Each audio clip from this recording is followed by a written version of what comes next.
Apocalipse 21, sentados como estamos, a partir do verso 1, diz assim: Vi um novo céu e uma nova terra, pois o primeiro céu e a primeira terra passaram, e o mar já não existe. Vi também a cidade santa, a nova Jerusalém, que descia do céu, da parte de Deus, ataviada como noiva, adornada para o seu marido. Então ouvi uma grande voz vinda do trono de Deus, dizendo: Eis o tabernáculo de Deus com os homens, Deus habitará com eles, eles serão o seu povo, e Deus, o seu Deus, Deus, o mesmo Deus, estará com eles, e lhes enxugará dos olhos toda lágrima, e a morte já não existirá, e não haverá luto, nem pranto, nem dor, porque as primeiras coisas se passaram. E aquele que está assentado no trono disse: Eis que faço nova todas as coisas. E acrescentou: Escreve, porque estas palavras são fiéis e verdadeiras. Disse-me ainda: Tudo está feito. Eu sou o Alfa e o Ômega, o princípio e o fim. Eu, a quem tem sede, darei de graça da fonte da água da vida. Aleluia! O vencedor herdará estas coisas, e eu serei seu Deus, e ele me será filho. Quanto, porém, aos covardes, incrédulos, abomináveis, assassinos, impuros, feiticeiros, idólatras e a todos os mentirosos, a parte que lhes cabe será no lago de fogo, no lago que arde com fogo e enxofre, a saber, a segunda morte. Que Deus tenha misericórdia de nós e abra nosso coração para o entendimento de sua palavra, de tal forma que quem já é crente se firme, e quem não é, aceite Jesus nessa noite. A Bíblia diz que se a nossa esperança em Cristo se limitar apenas a esta vida, somos os mais miseráveis de todos os homens. De forma que a igreja não pode viver uma vida só pregando bens e bênçãos materiais, porque aí tira o foco. Porque a Bíblia diz: do que vale o homem ganhar a vida inteira, carros, gado, tudo, e perder sua salvação, perder sua alma? Louco, esta noite perderão tua alma, diz o Senhor. E o que tu tens preparado para quem será? Do que vale o homem ganhar o mundo inteiro, se perder a alma? Do que vale ir para o inferno? Porque daqui ele levará o quê? Jesus disse: o que tu poderás dar em troca da tua alma? De forma que a igreja do Senhor, principalmente nos nossos tempos, está correndo um grandioso perigo. Hoje, na minha oração das 3 da tarde, foram me fazer perguntas e mais perguntas a respeito dessa confusão toda do apóstolo Valdomiro com o apóstolo Agenor Duque. O apóstolo Agenor leva uma facada a Valdomiro, graças a Deus não morreu. Apóstolo Valdomiro foi salvo, Deus deu salvação a ele. Aí o apóstolo Valdomiro, Agenor, recebe um endemoniado na igreja e olha para o endemoniado com a faca na mão e diz: vem me matar, eu duvido tu me esfaquear, porque eu não estou em pecado. Demônio só fura, só esfaqueia pastor em pecado. E pastor em pecado é bom que seja esfaqueado mesmo. Quem disse isso foi o apóstolo Agenor Duque. Vocês acham que ele disse isso com quem? Pode falar. Com o apóstolo Valdemiro. Isso é mídia, gente. Isso é marketing religioso. Isso é o espírito de Caim e Abel. A briga religiosa que começou lá perto do Éden.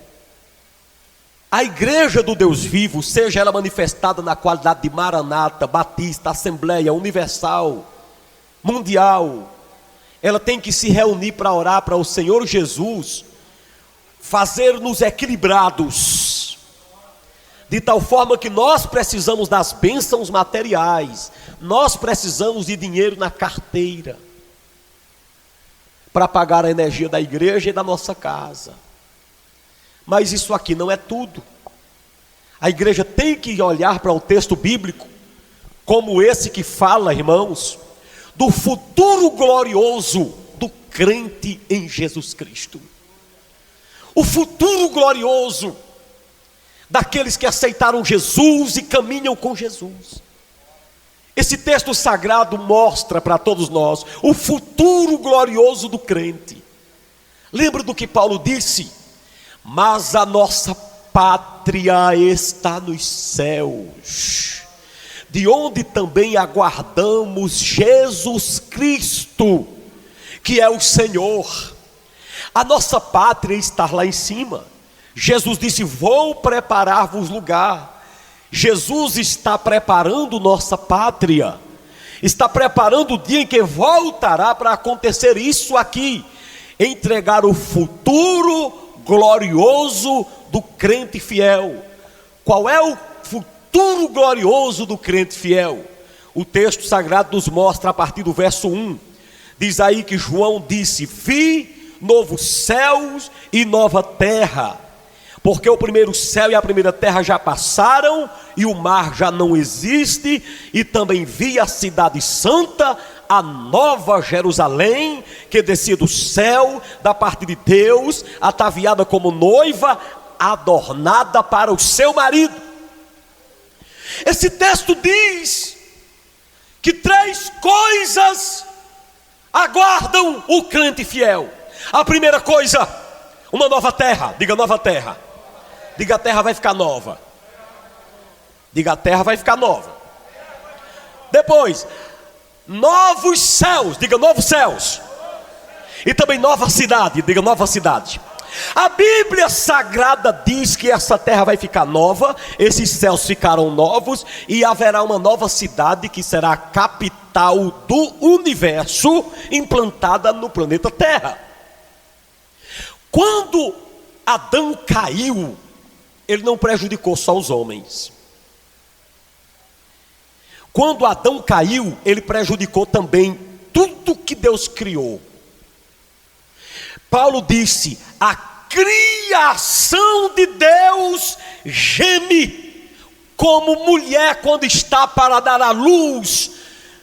A criação geme, desde quando Adão pecou, a criação geme, está tudo contaminado, terra e céu, no sentido do nosso cosmo visível a nós outros. Tudo está contaminado, até a própria Jerusalém, cidade santa para onde nós vamos. Muitos de nós chegamos lá na terra, admiramos nas fotografias e nas postagens em vídeo. Todo mundo quer ir onde Jesus nasceu, mas está contaminado também lá. Os homens não se lembram mais de Deus lá. Quem vai daqui para lá se lembra mais de Deus do que quem mora lá. Está tudo contaminado. Mas a Bíblia diz que haverá um futuro glorioso para o crente. E o futuro glorioso do crente, conforme esses 2 versículos, é: número 1, um tempo de transformação. Repitam comigo: transformação. Mais forte. Aguarde um tempo de transformação. Um tempo em que essa terra será restaurada.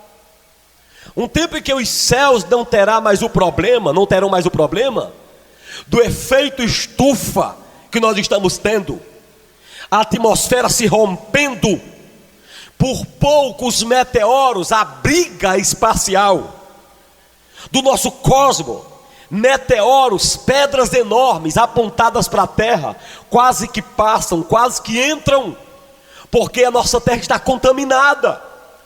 Haverá um dia em que essa terra será transformada em outra terra, em que não haverá poluição, não haverá roubalheira, políticos corruptos, homens que lideram a nação à custa do roubo e da mediocridade, sejam homens de caráter, autoridades de caráter civil ou religiosa. O diabo hoje apronta no planeta Terra. Quem está sendo usado pelo diabo não é apenas o mundo civil, o mundo político, mas também o mundo religioso. A terra está contaminada, por isso que Pedro disse: a terra onde estamos está entesourada para o fogo. Um dia essa terra passará por um batismo de fogo, e aqui nesta terra não será bem esta terra como está, será essa terra transformada. Como você vai para o céu, é você mesmo. Você vai estar com Cristo, é você mesmo, mas não é nesse corpo de humilhação que você tem transformação geral. Haverá restauração. O futuro do crente fiel é viver num tempo e em lugares de restauração. Os novos céus ou novo céu, é isso aí que você vê, tudo contaminado. E a terra do jeito que está, o homem planta e não colhe. Uns perdem porque não tem chuva, e outros perdem por causa da chuva demais. Está tudo desajustado. Querem destruir a mata amazônica. Se destruir aqui dali, nosso mundo, nosso planeta vai virar um Marte. Vai virar um Marte e a Lua, sem oxigênio para ninguém respirar. Mas antes disso acontecer, aleluia, antes disso acontecer, a igreja será arrebatada da terra e subirá, aleluia, até as mais altas nuvens com Jesus.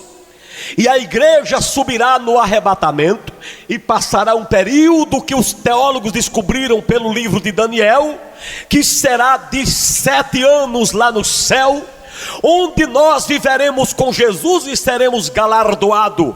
Enquanto a igreja ficar no céu 7 anos, a terra passará por 7 anos de tribulação, e depois desses 7 anos de tribulação, Jesus desce do céu em glória, montado num cavalo branco, e nós, os crentes arrebatados, atrás de Jesus também montados em cavalo branco. A Bíblia Sagrada diz que viremos para esse planeta Terra e estaremos para sempre com o Senhor. Tudo novo. Ele diz: eis que faço nova todas as coisas. Essa terra será transformada numa nova terra. Os céus que nós vemos serão transformados em novos céus. Então diga: novos céus e nova terra. Aí a Bíblia diz que quando nós estivermos aqui, João disse que olhou e viu, descendo do céu, a santa cidade, a Jerusalém celestial, que desce do céu e pousa sobre a terra. Se alguém perguntar para você onde que os crentes morarão no futuro, na eternidade, os crentes morarão em 3 lugares, maravilhosamente feitos pelo Senhor. Nova Jerusalém será a capital do universo. Deus em Cristo governará dela. A Bíblia diz que essa cidade é diferente dessa. A nossa é calçada de paralelepípedo ou então de asfalto preto, mas a do céu será calçada de ouro. Louvado seja Deus. Quem quer morar lá, levante a mão e glorifique a Jeová. Pode aplaudir mais forte a Jesus de Nazaré. Glória a Deus. Ela descerá. Então o futuro glorioso do crente está no lugar de restauração. Vamos ler a partir do versículo 3, que diz assim: então ouvi uma voz vinda do trono dizendo: Eis o tabernáculo de Deus com os homens. Deus habitará com eles. Eles serão o povo de Deus, e Deus mesmo estará com eles. E lhes enxugará dos olhos toda lágrima, e a morte já não existirá. Já não haverá luto, nem pranto e nem dor, porque as primeiras coisas se passaram. Dá até para dar um maior amém de sua vida. João disse que quando viu a nova cidade, Nova Jerusalém, novo céu, nova terra, ele olhou e viu também, na sua visão ele viu, ele disse que ouviu uma voz que veio do trono de Deus. Quantos dizem amém? Se veio do trono de Deus, era a voz de Deus. Eis o tabernáculo de Deus com os homens. Eis o tabernáculo de Deus com os homens. E a palavra de Deus nos garante o seguinte, que a voz vai dizer, que Deus, o texto vai dizer, Deus enxugará dos nossos olhos toda lágrima. Digam lágrima. Aí o texto diz, e não haverá mais pranto. Quantos aqui nessa noite já chegaram aqui que tiveram pranteando hoje? Hoje, quando eu orava pelo Facebook, está aqui o irmão Juvino, que é meu irmão, meu amigo, meu grande amigo, me acompanhava lá. E ele me deu uma palavra pelo Facebook que eu quase não suporto, e oro e choro. Quantos aqui já choraram hoje, durante a semana? A Bíblia diz, não haverá mais pranto, não haverá mais dor, não haverá mais morte. Vocês já viram que bicho traiçoeiro é a morte? Você já ficou imaginando que todo mundo que está aqui vai morrer? Não tem um que não morra. Se existisse só uma verdade nesse mundo abaixo de Deus, seria a seguinte: eu vou morrer. Pronto. Só existisse uma verdade abaixo de Deus na terra, eu vou morrer. Mas a palavra de Deus diz duas coisas para o crente fiel. Primeiro, te darei abundância de dias. Quem recebe? Morrerás velho e farto de dias. Quem recebe? A palavra de Deus me diz isso, e ainda me garante que haverá um dia em que o nosso inimigo, a morte, será destruída. E a Bíblia diz, não haverá mais morte. Repita essa sentença, não haverá mais morte. Diga, para onde vamos, o país para onde vamos, não haverá morte. Por isso que a Bíblia tem uma profecia que lá na frente será dito: onde está a morte, a tua vitória? Onde está a morte, o teu arguilhão? Porque o último inimigo a ser destruído será a morte. Jesus destruirá a morte, e nós viveremos para sempre sem morrer. Então, em segundo lugar, segundo esse texto, o futuro glorioso do crente é um futuro de consolação. Você será consolado. Nunca mais você sente essa dor. Você está sentindo aí nas suas costas. Nunca mais você passará a luta que você tem passado. Não haverá mais dor, nem física nem emocional. Deus enxugará dos olhos toda lágrima. Consolo. O futuro da igreja fiel, do crente fiel, é um futuro de consolo. É por isso que você deve ser crente. Eu posso orar e Jesus te dá um carro, mas esse carro não vai. Eu posso orar e Jesus te dá um emprego, mas esse emprego não vai. O que vai te levar para esse lugar é a tua fé, tua conversão. Não pense que nada que você juntar você vai levar. Deus quer te levar para um lugar de consolo. Deus quer te preparar para você viver para sempre, eternamente consolado, onde você nunca mais precisará chorar, nunca mais você terá dores. Esse dia chegará. Cada minuto que se passa está chegando perto. Cada dia que se passa está chegando a hora. Igreja de Jesus, prepara-te para subir, Prepara-te para esse lugar. O Senhor está preparando um tempo de consolação para o seu povo na eternidade. Só se você é crente fiel e crê no que eu estou pregando, diga glória a Deus 3 vezes com a mão levantada. Faz um barulho de glória a Deus. Glorifique ao Deus vivo e verdadeiro. Aqui no versículo 5 em diante diz o seguinte: aquele que está sentado, tudo isso era João que estava vendo. E aquele que está sentado no trono disse: eis que faço novas todas as coisas. E acrescentou: escreve, porque estas palavras são fiéis e verdadeiras. E disse-me ainda: tudo está feito. Eu sou o Alfa e o Ômega, o princípio e o fim. Eu, a quem tem sede, darei de graça da fonte da água da vida. O vencedor herdará todas essas coisas, e eu serei o seu Deus, e ele será meu filho. Deixa a mão levantada e glorifica aquele que vive e reina para sempre.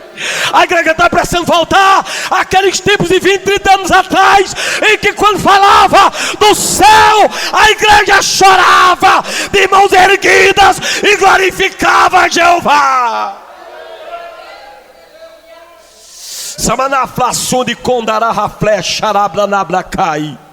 Lembra que o texto diz aqui para nós: tudo está feito. O vencedor herdará todas essas coisas. Eu sou o Alfa e o Ômega. Tudo está feito naquele dia, quando nós chegarmos diante de Deus, Nova Jerusalém, novo céu e nova terra. Diz que nós ouviremos uma voz de Deus, e Deus vai dizer: meu povo, tudo está feito. Em terceiro lugar, o que aguarda o crente fiel em Jesus Cristo é um tempo de consumação. Consumação. Tudo terá terminado. Tudo de mal terá terminado. Tudo terá chegado a um fim. O próprio Deus diz aí: olhe, aquele que vencer herdará todas essas coisas. O que venceu o quê? O que venceu o pecado, o que venceu as tentações, o que venceu o mundo, o que conseguir atravessar uma vida cristã sem se afastar de Jesus. Porque tem que ter vitória. Se é necessário uma vitória, é porque é uma guerra. A vida cristã é uma guerra. Você está aqui na casa de Deus e o diabo lá do lado de fora para te afastar de Jesus. Você está aqui ouvindo o evangelho de Jesus e o diabo lá fora para botar minhoca em sua cabeça, para lhe jogar no mundo. É isso, porque o diabo tem um espírito que eu preguei sexta-feira à noite, que trabalha desviando as pessoas, afastando dos caminhos do Senhor. Por quê? Para fazer as pessoas não vencedoras. Quem não é vencedor é derrotado. O céu não é lugar de derrotado, é lugar do vencedor. Vai vencer o quê? O mundo, a carne e o diabo. São 3 inimigos que o crente tem: o mundo, a carne e o diabo. E o que é a carne que eu tenho que vencer? Essa carne minha? Não, é a tendência pecaminosa. Todos os dias você tem desejo de pecar. O que é o mundo? É o lugar em que nós vivemos? Não, é o sistema que ele está, o sistema corrupto. O mundo, a carne e o diabo. Essas coisas dependem de você. E como é que vence o diabo? A Bíblia diz assim: olha, resisteu o diabo, que ele fugirá de vós. Igreja de Deus, é uma guerra. É uma guerra. 29 anos que eu aceitei Jesus. Eu sei a guerra que é. Eu sei a guerra que é para permanecer firme, sem dar mau testemunho, sem agir contra a palavra, sem me desviar do evangelho. Eu sei a guerra que é. A Bíblia garante um tempo de consumação, ou seja, em que tudo Deus terá feito por nós para toda a eternidade, mas só, segundo o texto, para aquele que vencer. Quem vencer, por quê? Porque tem gente que vai tentar vencer e não vai conseguir.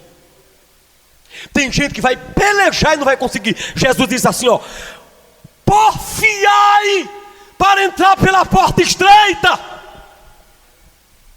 Jesus disse: faça de tudo para entrar pela porta estreita, porque larga é a porta que leva à perdição, e são muitos que entrarão por ela. Aí Jesus disse: estreita é a porta, e apertado é o caminho que conduz à vida.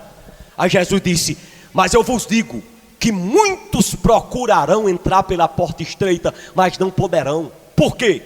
Ele quer entrar pela porta estreita, mas não vence o mundo. Ele se considera fraco. O diabo gosta de gente que diz que é fraca e que não consegue. Sabe qual é o remédio para crente fraco? Olha para cá. Paulo disse: o remédio para o crente fraco é o seguinte: diga o fraco, diga o fraco, e o poder de Deus se aperfeiçoa na fraqueza. Você tem Jesus, você tem o Espírito Santo, você pode vencer. Eu quero que a crentarada que está aqui respire forte e diga: eu vou vencer.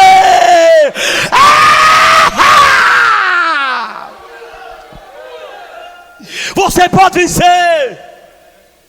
Quem nos separará do amor de Cristo? Paulo disse, o irmão cantou: será a tribulação, será a angústia, será a espada, serão os principados, as potestades. Aí Paulo disse o seguinte: eu estou bem certo de que nem a morte,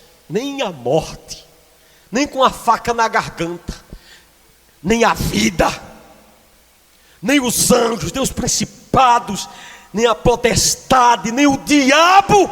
Ele disse: estou bem certo, nada disso pode me afastar do amor de Cristo, de Deus que está em Cristo Jesus. Mas em todas estas coisas somos mais do que vencedores por meio daquele que nos amou. Recebe o poder da vitória, meu filho. Vence o mundo e se apega com Jesus, porque a consumação de todas as coisas é apenas para quem vence. Só para quem vence. No mundo tem dois tipos de pessoas: os vitoriosos e os derrotados. Você pensa que o pior derrotado é aquele que perde um jogo de futebol? O pior derrotado é aquele que tenta se firmar na verdade e não consegue. Por que tenta se firmar na verdade e não consegue? Por causa que a alimentação que ele dá é mais as coisas da carne do que as coisas do mundo, de Deus. Que você alimentar mais é que vai vencer. Leve uma vida de oração, aleluia, e de jejum, para ver se Satanás não vai estar sempre debaixo dos seus pés, humilhado, pelejando para derrotar você, sem conseguir derrotar você.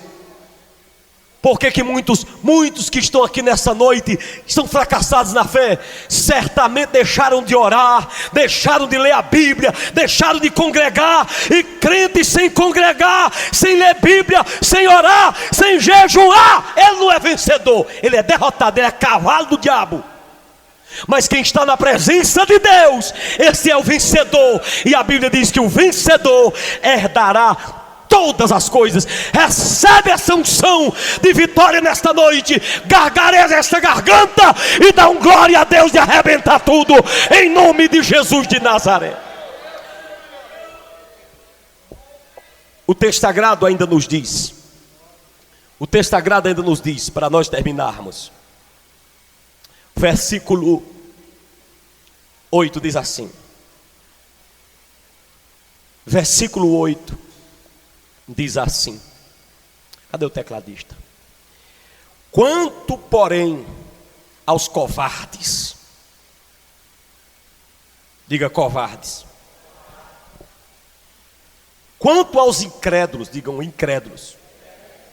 Aos abomináveis, repetem, assassinos, impuros, feiticeiros, idólatras e mentirosos, parem.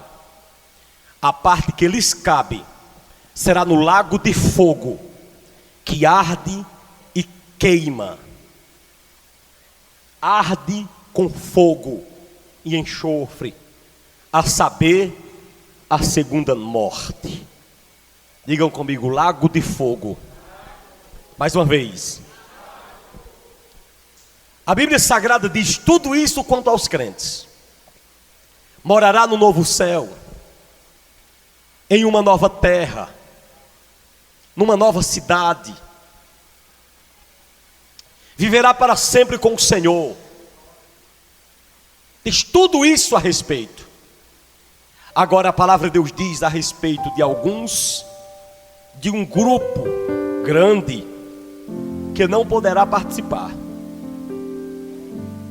Eu quero que a igreja respire bem forte e diga: o meu futuro, o futuro da igreja, é um futuro glorioso, é um futuro de restauração. Diga: tudo será restaurado. Diga: é um futuro de consolação, é um futuro de consumação. Tudo isso está reservado para você, ó. O vencedor herdará todas as coisas. O vencedor herdará todas as coisas, todas essas coisas. Quem é que vai herdar? O vencedor. Então, o que é que aguarda a igreja? Digam comigo: um futuro de restauração, um futuro de consolação, um futuro de consumação. Você sabe que também reserva uma coisa para a igreja: um futuro de separação. Separação de quem? Aí diz: fora do céu vão ficar. Se vão ficar fora do céu e da nova terra e de Jerusalém, é que vão ficar separados de quem é crente. Alguém me perguntou há 8 dias, quando eu preguei sobre a consciência do crente no céu, que vai lembrar de tudo, não vai ter lavagem cerebral. Alguém perguntou para mim: bispo, como que eu vou chegar no céu? Vou lembrar de um parente meu que vai estar se queimando no inferno e eu vou conseguir ficar feliz? Alguém já lhe fez essa pergunta? Como que eu vou conseguir estar no céu, lembrando de fulano e beltrano, e olhando, não vão estar ali, vão estar tudo no inferno, e eu vou ter felicidade? Olhe para cá. Eu vou lhe dizer: não pense que o céu é igual aqui.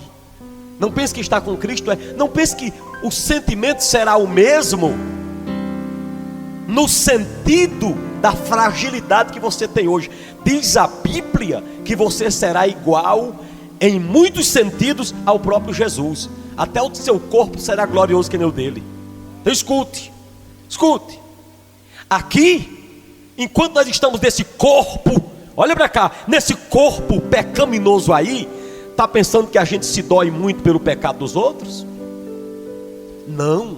Jesus disse que tem pecado de morte, que quando o cara comete, ninguém ora, é para deixar morrer. Escuta bem, está escrito: há pecados que são para a morte e pecados que não são para a morte. Aí João disse: quando uma pessoa cometeu um pecado para a morte, que são 7, João disse: não orem por esse. Jeremias já tinha dito: não ore por esse povo. É ordem. O que é que a gente faz? A gente ora. A gente é fraco. Aí finda quem cometeu o pecado para a morte, continuando pecando para a morte, e a vida vira uma bagunça total. Porque Deus atende a oração do crente. Agora escute, lá no céu é diferente. Na hora que você chegar na presença de Jesus, primeira coisa que Ele faz com você, fica de pé aqui, Rodrigo. Rodrigo, eu vou dizer algumas coisas que você talvez não tenha ouvido nunca. Com todo respeito, quantos anos você tem? 34 anos. Todo homem e mulher no céu, embora que essa questão de sexo, mulher não vai existir, vai ser todo mundo assexuado. Todo homem terá um aspecto jovial. O aspecto de cada pessoa no céu é o aspecto de 33 a 34 anos. O seu aspecto. Foi por isso, Jesus quando morreu com 33 anos, foi para dar essa ideia, que não, no céu não tem rosto de gente velha e nem de criança. É tudo gente na sua idade, no seu rosto. Primeira coisa que o Senhor fará é colocar sua fisionomia, se você morrer com 120 anos, no seu rosto. 33, 34 anos. Escute bem. Segunda coisa, o Senhor trocará sua natureza. Ele não tira seu sentimento, ele troca sua natureza. Aí vou dizer como é a natureza de Deus. A Bíblia diz: não tem o Senhor prazer na morte de quem morre sem ser crente. Quando morre uma pessoa incrédula, hoje, Deus fica triste. Mas a Bíblia diz que quando morre um crente, Salmo 116, verso 15, o Senhor se alegra na morte de um santo. Hoje. Agora veja bem, quando morre o incrédulo, Deus fica triste. Porém, na eternidade, quando Deus olhar para o inferno e ver aquelas almas tudo lá no inferno, diz a Bíblia que vai acontecer que Deus, ao invés de pena, vai sentir ira. Porque todos que estão lá tiveram uma oportunidade de aceitar Jesus e o rejeitaram. E o Senhor nunca terá pena de quem estiver no inferno porque o rejeitou. O que vai acontecer é que você também receberá essa mesma ira. No dia que você recordar qualquer pessoa no inferno porque negou o seu Salvador, você vai ter ira. E você vai dizer: estão lá porque rejeitaram o Deus da glória, o Rei da glória. O sentimento será outro. Pode sentar, filho. Quando você chegar no céu, você não vai conseguir ter pena de quem foi para o inferno, porque escolheu Satanás em lugar de Jesus. Sabe por quê? Porque a pena que você deveria ter é menor do que o amor que você terá pela presença de Jesus. Jesus é tão glorioso, tão maravilhoso, tão especial, que quem olha para Ele diz assim que nem Paulo: o teu amor me constrange, o teu amor me constrange. Infeliz é quem não aceita o Senhor. Por isso que o texto diz: fora do céu ficarão da caplanabra xébria, ficarão os covardes. Todo covarde, se não se arrepender, ele vai para o inferno, ficará separado de mim. Ele pode ser tua mãe, minha mãe, meu pai, minha mãe, meu avô. Em tese eu estou dizendo, se rejeitou teu Criador, se rejeitou teu Salvador, hoje você tem misericórdia, hoje você está na carne, mas quando você receber o corpo blindado de Jesus, você não vai ter pena. Você vai dizer assim: eu me iro contra esse que escolheu viver longe do meu Salvador. Foi escolha dele, porque não tem ninguém no inferno que possa dizer: eu estou aqui porque Deus quis que eu viesse. Todo mundo que estiver no inferno vai ter consciência. Até quem está lá vai ter consciência que está lá porque merece.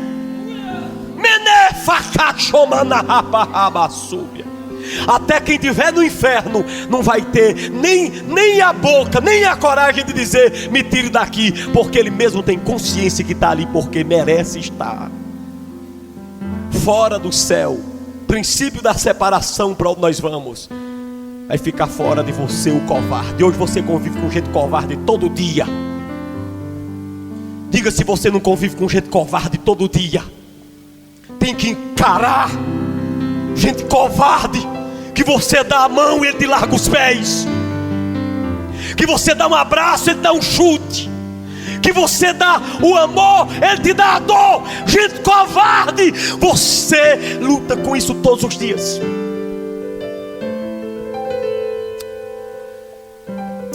A irmã luta com isso sempre.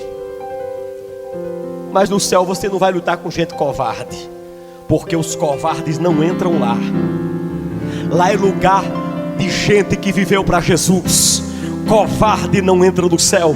O texto diz: não haverá lá no céu incredulidade. Se tem uma coisa que Deus abomina é quando alguém não acredita. Ficará de fora o incrédulo que não creu na palavra. Se não creu, se não aceitou a palavra, fica aqui na terra. E a Bíblia diz também: ficará fora do céu os idólatras. Cuidado, cuidado, igreja evangélica. Cuidado, cuidado, cuidado. Olha, quando eu me converti, eu pregava contra a idolatria. Muito, muito. Só que eu pensei, quando eu pregava contra a idolatria, eu pensei que era só lá na igreja romana. Mas eu estou vendo hoje que há uma idolatria na igreja evangélica pior, mais perigosa. Pelo menos na igreja romana é todo mundo vendo, faz quem quer, se curva diante de uma imagem quem quer, é declarado. Mas na igreja evangélica, que se não tiver cuidado, o cantor gospel é idolatrado, o pastor poderoso é idolatrado, a placa da igreja é idolatrada. Essa semana chegou uma irmã para mim e disse: bispo, eu estou com vontade de congregar em tal igreja. Eu disse: não, eu vou lhe levar noutra. Se você quer sair da Maranata, eu vou lhe levar noutra, mas naquela eu não lhe levo nem lhe aponto. Por quê? Porque o pastor de lá diz que a Maranata é o esgoto de lá, e eu não vou te mandar para debaixo de um cajado desse, que o pastor diz que eu sou esgoto de lá. Eu não sou esgoto de lá, eu sou criação de Deus e salvo pelo sangue. Será se isso não é idolatria? Será se isso não é idolatria também? A idolatria ao dinheiro, à posição, a idolatria ao ser humano, o culto aos bens. Você sabe que quando uma pessoa não ajuda na obra de Deus, é porque tem um demônio que atormenta ele, chamado Mamon. A idolatria ao dinheiro, querido. Quando uma pessoa não ajuda na obra de Deus, é um espírito maligno chamado Mamon. A idolatria para o dinheiro. A Bíblia Sagrada diz: ficarão fora dos céus os impuros. E quando a gente fala de impuro e impureza, a gente pensa logo no povo que adultera e se prostitui. Sim, mas está falando também daquela impureza que está dentro de você. O cara adulterou ali, se prostituiu, se arrependeu, pediu perdão a Jesus. Jesus perdoou do primeiro pedido de perdão, e pode no outro dia ser puro. Mas o cara nunca cometeu isso, mas alguém lhe magoou, e ele carrega a mágoa no coração, o desejo de vingança. Isso também é impureza. Lá no céu não haverá. E por fim, a Bíblia diz que não haverão lá no céu feiticeiro. O feiticeiro não pode entrar lá. E quando se fala de feitiçaria, a gente pensa logo no candomblé. Não é não. Não pensa logo no candomblé, no espiritismo, baixo, alto. Sim, é feitiçaria também. Mas a Bíblia diz para mim assim, ó: irmãos, cuidado com a rebeldia. Está escrito: porque o pecado de rebeldia é um pecado de feitiçaria.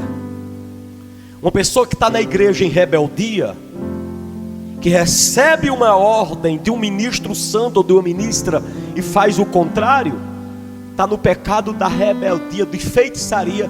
Tem um bocado de feiticeiras dentro da igreja, um bocado de baianas dentro da igreja, feiticeira do inferno dentro da igreja, que você dá uma ordem, ele faz outra, faz sempre o contrário.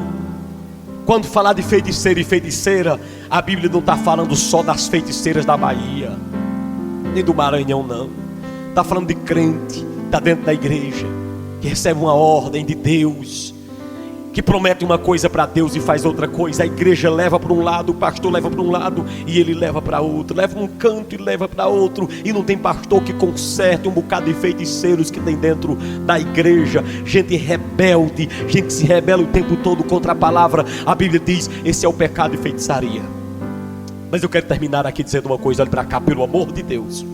A Bíblia diz: ficará fora do céu os assassinos. E quando a gente pensa em assassino, vem logo em nossa mente Fernandinho Beiramar, Osama Bin Laden, meio quilo, um bocado que tem, preso no cemitério e preso nas grades. Mas quando a Bíblia fala de assassinos, não é somente isso. João disse, olha para cá, irmãos, amai-vos uns aos outros, não odieis uns aos outros, porque quem odeia o seu irmão, até agora está em trevas e é um assassino. Não vai entrar no céu, não é só esse assassino que mata gente por aí, não. É gente que está na igreja odiado com o outro, que não pode ver a cara do outro. Você sabia, irmão Zezinho, que tem gente que na igreja que não vai com sua cara? Você sabia, irmão Flávio, que tem gente que não vai com sua cara? Você sabia, Capitão Forte? Tem gente que não você e ninguém é ninguém, é nada. Você sabia, Dedé, que detesta você? Agora eu pergunto, o que foi que você fez para essa praga ter raiva de tu? Não fez nada. Entendeu? Não fez nada. O que é isso? O espírito da destruição, que vai levar o cabra para o inferno, porque é assassino dentro da igreja.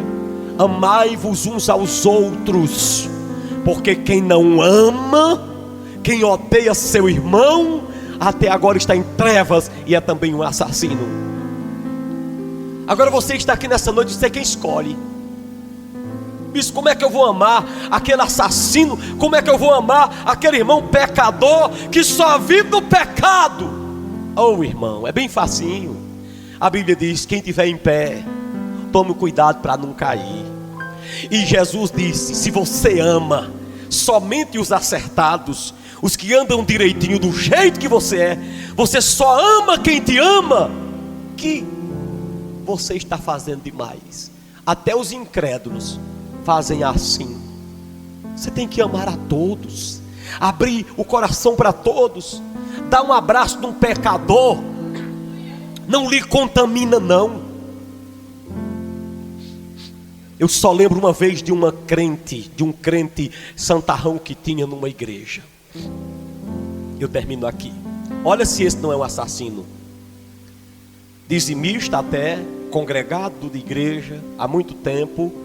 Um irmão na igreja caiu no pecado de prostituição. E o pastor colocou a Bíblia no braço e foi visitar aquele irmão na prostituição. E no caminho, ele encontrou aquele irmão. No caminho lá, para a casa daquele pecador, entre aspas. Aquela pessoa disse assim: pastor, eu estou vendo o senhor indo nessa direção, para onde o senhor vai? Ele disse: eu vou visitar o irmão ali. Ele disse: para onde? Vai visitar quem? Eu vou visitar o irmão. Meu pastor, pelo amor de Deus, tu vais visitar aquela desgraça. Aquilo escandalizou o evangelho. Vai visitar aquela miséria. Se o senhor for, o senhor perde ponto comigo. O pastor disse: eu quero perder ponto com pessoa que nem você, fariseu desgraçado. E correu e foi visitar aquela pessoa. Sabe o resultado? Aquele que estava se prostituindo, hoje é um pastor de igreja. Sabe aquele outro que foi pegar o pastor no caminho para não ir? Hoje está derrotada, fracassada, a família destruída, porque o espírito de farisaísmo levanta até aqui, mas a partir daqui ele mesmo derruba. Eu quero dizer para você que está aqui nessa noite: o céu não é brejo santo, que qualquer um vem morar e pode até se tornar cidadão.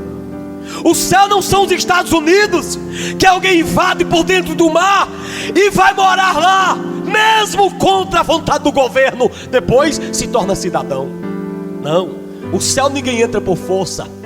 O céu não tem atalho. O céu é por meio da aceitação a Jesus, e com Ele é pegar ou largar. Se você está desviado Eu quero que você, se você quiser voltar para Jesus agora, você levante sua mão onde você estiver. Onde você estiver, levante sua mão para voltar para Jesus. Onde é que está um desviado agora para voltar para Jesus? Você está desviado do Evangelho, longe de Jesus, e quer voltar para Jesus agora. Tem alguém que queira fazer isso? O senhor está desviado? Vem aqui, meu filho. Venha para cá.